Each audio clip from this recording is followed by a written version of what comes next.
2월 3일 목요일 삶의 기적을 일으키는 30분 예배를 시작하도록 하겠습니다. 하나님께서 오늘 우리에게 주신 말씀은 사도행전 12장 1절에서 12절까지 말씀입니다. 이 말씀 제가 봉독하도록 하겠습니다. 그때에 헤롯 왕이 손을 들어 교회 중에서 몇 사람을 헤아리 하여 요한의 형제 야고보를 칼로 죽이니 유대인들이 이 일을 기뻐하는 것을 보고 베드로도 잡으려 할세 때는 무교절 기간이라 잡음에 옥에 가두어 군인 내식인 내패에 맡겨 지키고 6월절 후에 백성 앞에 끌어내고자 하더라. 이에 베드로는 옥에 갇혔고 교회는 그를 위하여 간절히 하나님께 기도하더라. 헤롯이 잡아내려고 하는 그 전날 밤에 베드로가 두 군인 틈에서 두 쇠사슬에 매어 누워 자는데 파수꾼들이 문 밖에서 옥을 지키더니 호련히 주의 사자가 나타나매 옥중에 광채가 빛나며 또 베드로의 옆구리를 쳐 깨워 이르되 급히 일어나라 하니 쇠사슬이 그 손에서 벗어지더라. 이에 베드로가 정신이 들어 이르되 내가 이제야 참으로 주께서 그의 천사를 보내어 나를 헤롯의 손과 유다 백성의 모든 기대에서 벗어나게 하신 줄 알겠노라 하여 깨닫고 마가라는 요한의 어머니 마리아의 집에 가니 여러 사람이 거기에 모여 기도하고 있더라. 아멘. 오늘도 이 시간 하나님께서 우리에게 주신 말씀을 듣기 전에 잠시 기도하는 시간 갖도록 하겠습니다. 하나님 아버지, 오늘도 저희들 사랑하셔서 하나님 아버지 친히 저희를 만나주시고 하나님 아버지께서 저희에게 말씀해 주시니 감사합니다. 하나님 아버지, 오늘도 주시는 말씀을 통해서 연약하고 어리석고 미련한 저희를 사랑하시는 하나님의 그 놀라우신 사랑을 다시 한번 기억하게 하시고 그렇게 저희를 사랑하시는 하나님을 믿음으로 인해서 담대하게 세상을 사랑하는 저희가 될 수 있도록 은혜 베풀어 주옵소서. 예수님의 이름으로 감사하며 기도드리옵나이다. 아멘. 지난주에도 하나님께서 우리에게 말씀해 주셨다시피 사도행전 12장의 말씀에 보면은 이제 내일이면은 헤롯이 자신을 죽이려고 하는데도 불구하고 베드로는 감옥에서 잠을 자고 있었어요. 그런데 그런 베드로를 사랑하시는 하나님, 그 베드로에게 사명을 주신 그 하나님께서는 베드로를 천사를 보내주셔서 그 감옥에서 구해주시는 그 놀라운 역사를 체험하게 하십니다. 하나님께서는 시편 121장의 말씀처럼 그렇게 우리를 구해주신다는 겁니다. 하나님께서는 베드로 사도뿐만 아니라 이제 예수님을 믿고 하나님의 사랑받는 아들과 딸로 살아가는 우리들을 그렇게 구해주십니다. 시편 121장 7절에서 8절 말씀. 여호와께서 너를 지켜 모든 환난을 면하게 하시며 또 내 영혼을 지키시리로다. 여호와께서 너의 출입을 지금부터 영원까지 지키시리로다. 아멘.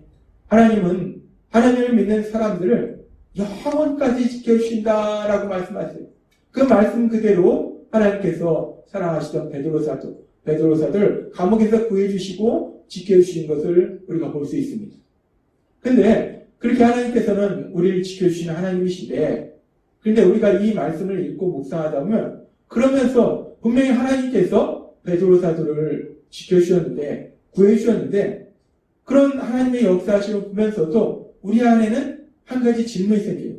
왜냐하면 하나님께서는 그렇게 분명히 베드로 사도를 지켜주셨는데, 그런데 사도행전 12장 2절의 말씀처럼 요한의 형제 야고보를 칼로 죽이니 라는 말씀처럼 하나님께서는 분명히 베드로 사도를 헤롯 왕이 죽이려고 하는 그 상황 속에서 지켜주셨어요. 구해주셨어요.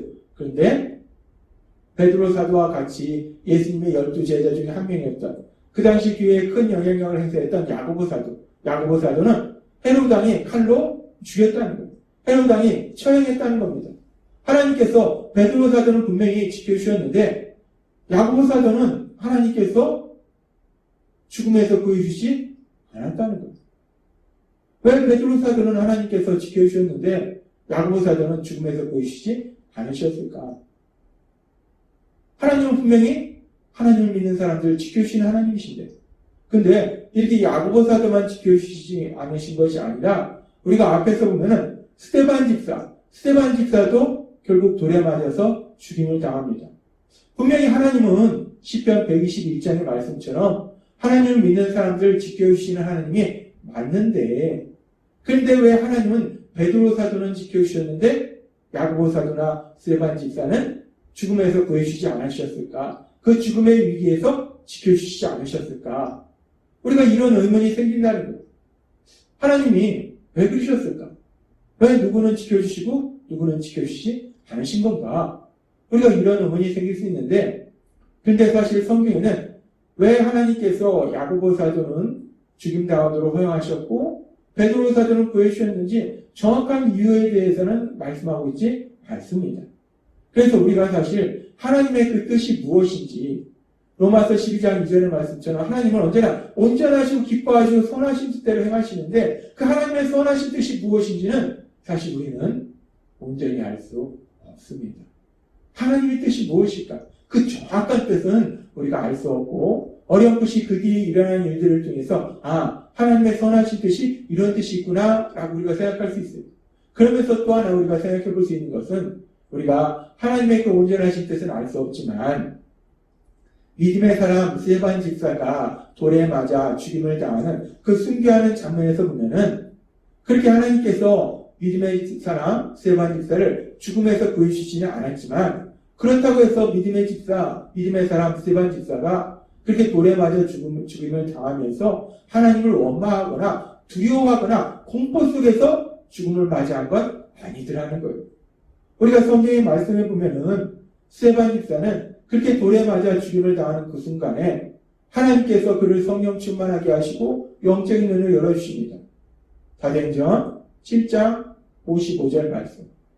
스데반이 성령 충만하여 하늘으로 주목하여 하나님의 영광과 및 예수께서 하나님 우편에 서신 것을 보고 라고 말씀합니다.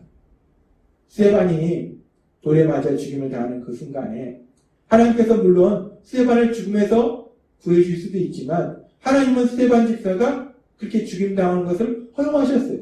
그런데 그렇게 허용하시긴 했지만 스데반 집사가 그렇다고 해서 하나님을 원망하거나 두려움과 공포 속에서 죽음을 맞이한 것이 아니라, 하나님께서 강력하게 역사하셔서 스데반 집사를 성령 충만하게 하시니까 스데반 집사가 영적인 눈이 열려서 하늘에 계신 그 하나님의 보좌와 예수님을 보게 되더라는 거예요.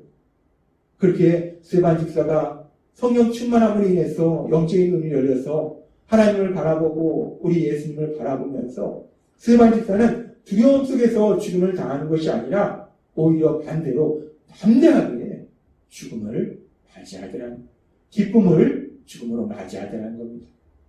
따라서 우리가 사도행전 12장 2절에 보면은 야고보 사도가 또한 그렇게 헤로데 왕에 의해서 칼로 죽임을 당했는데, 야고보 사도가 죽임당하는 장면에 대해서는 자세히 말씀하고 있지 않지만, 우리가 믿음의 사람 스데반 집사의 죽임당하는 장면을 볼 때 야고보 사도도 하나님께서 그렇게 성령 충만하게 하셔서 두려움이나 공포 속에서 죽음을 맞이하는 것이 아니라 스데반 집사처럼 담대하게 기쁨 속에서 죽음을 맞이할 수 있도록 해주셨을 것이다 라고 우리는 생각할 수 있습니다.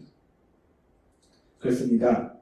우리가 사도행전 12장의 말씀을 보면서 하나님께서는 시편 121장의 말씀처럼 우리를 지켜주시는 하나님이신데, 그 하나님이 베드로 사도는 지켜주셨는데 왜 야고보 사도는 지켜주시지 않으신 건가?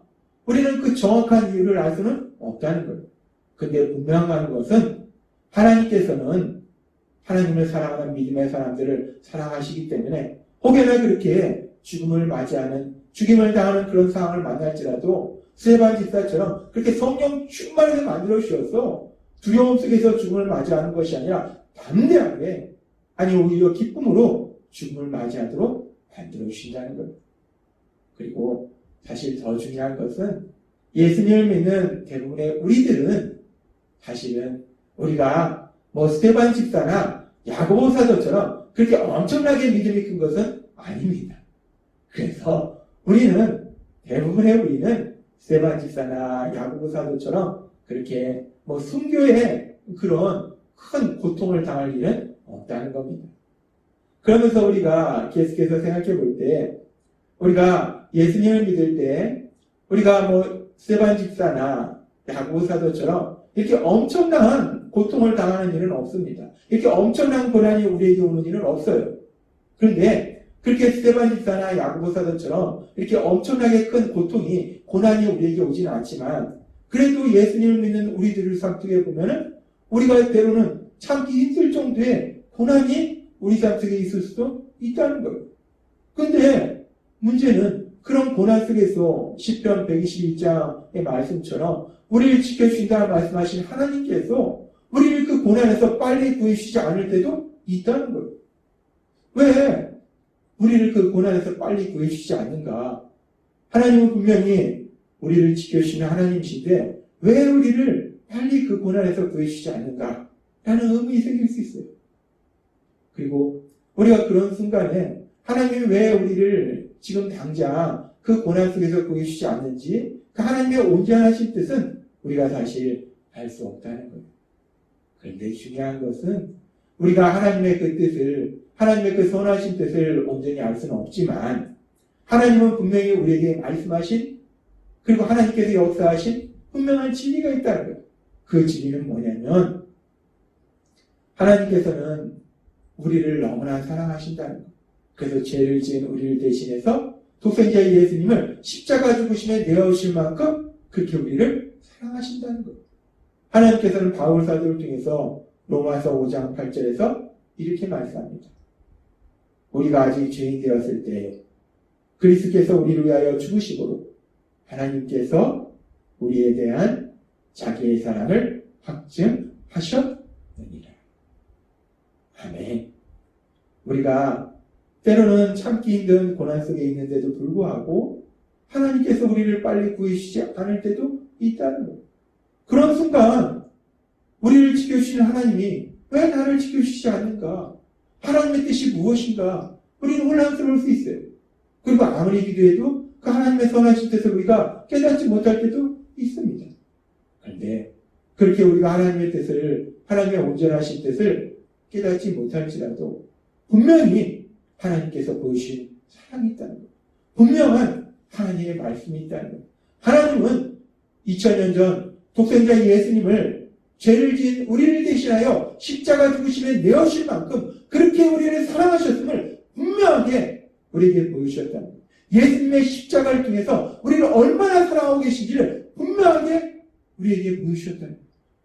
따라서 때로는 우리가 하나님의 온전하신 뜻을 알지 못하고 깨닫지 못할지라도 우리가 반드시 기억해야 될 가장 중요한 진리는 우리 하나님은 우리를 지켜주시는 하나님이실 뿐 아니라 독생자 예수님, 가장 소중한 예수님을 죄를 지은 우리를 대신하여 십자가의 죽으심에 내어주신 만큼 그렇게 많이 우리를 사랑하신다는 그 진리, 그 사실을 우리가 기억해야 된다는 거예요. 그러면서 그렇게 우리를 사랑하시는 하나님, 그렇게 독생자 예수님을 우리 위해서 내어주신 그 하나님은 바울 사도를 통해서 로마서 8장 32절에 우리에게 너무나 놀라운 말씀을 주시는데, 로마서 8장 32절은 이렇게 말씀합니다. 자기 아들을 아끼지 아니하시고 우리 모든 사람을 위하여 내주시니까 어찌 그 아들과 함께 모든 것을 우리에게 주시지 아니하겠느냐.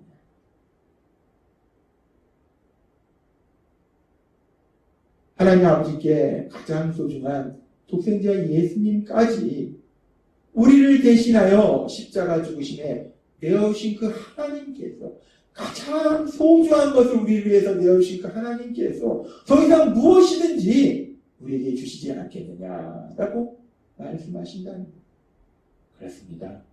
우리 하나님은 하나님에게 가장 소중한 독생자 예수님을 우리 위하여 죽음에 내어주셨어요.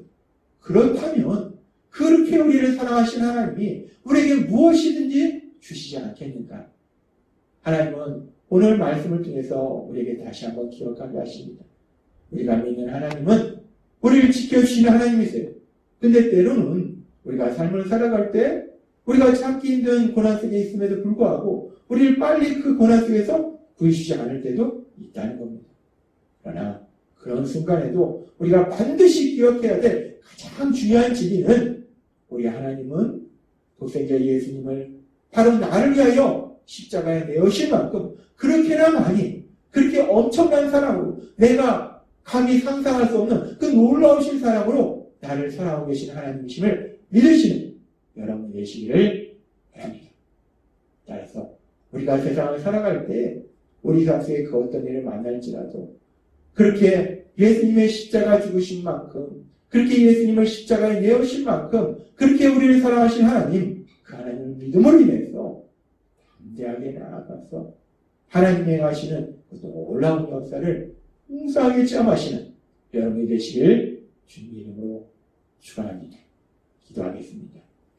하나님 아버지 감사합니다. 오늘도 주신 말씀처럼 우리 하나님은 독생자 예수님을 우리를 위하여 십자가에 내어신 만큼 그렇게 우리를 사랑하신 하나님 그 하나님의 사랑하신 믿음으로 담대하게 세상을 살아가는 저희가 될 수 있도록 은혜 베풀어 주옵소서.